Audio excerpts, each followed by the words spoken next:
All right, so today we're here with little Oliver. He's just a little 4-month-old puppy, and he was already starting to display some resource guarding. Now, resource guarding is interesting because it's actually, dogs have a genetic predisposition to resource guarding, and he's not doing anything wrong. Technically speaking, dogs that are resource guarders would probably be more likely to survive in the wild, so it's actually a good trait to have. But we don't want him to do this with the family members. So what we're going to do today is I've been giving him this great odorless bully stick, and he's been chewing on this during the whole session today while we chatted and went over some other exercises. And so he's bonded, or not bonded, but he really likes this bully stick and has a high value. Before we started working on this, he would want to snap or kind of guard the bully stick or any other object that he thought was of high value. So what we started to do, I'll show you the tricks that we had, but before we get there, what I'm doing right now is holding on to the bully stick while he's chewing on it, because it means that this is ours. We are sharing this. So this is going to help him also overcome some of his resource guarding, because it means that we're sharing this together. Once I let go, we're not sharing it, it's his.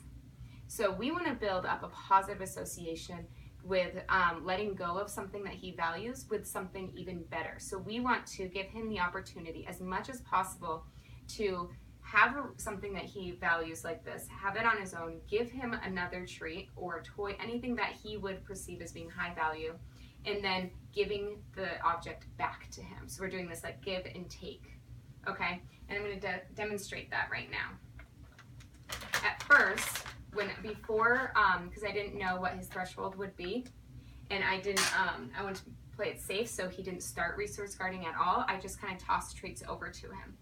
Okay, well, whoops. Oliver, we lost it. Oh, here it is. So at first, when he was chewing on it, the first time we went over this, I just tossed treats over to him. Right now, he's already dropped it because this is what we'd call a warm exercise, where we practiced this a couple of times before we started rolling the camera.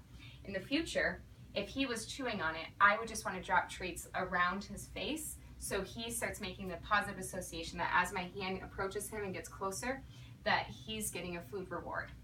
And then over time, as he gets to this point where he's just dropping it, I'm going to give him a treat while I pick up the resource, let him have the treat, and then I'm going to give him the option to have it back. If he doesn't want it, I'm just going to set it down so he has the option, he knows that it's back to being his. I would like the guardians to keep practicing this at least once a day with different objects that he can have back for the next 2 weeks.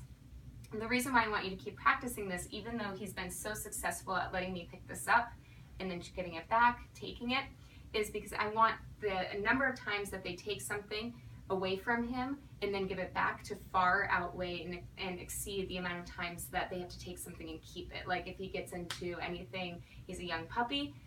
Right now, again, is a good opportunity because he's chewing on this to practice this. But he gets into things, as puppies do. So we want to make sure that more times than not, he gets the treat back. And that will be important to building that trust.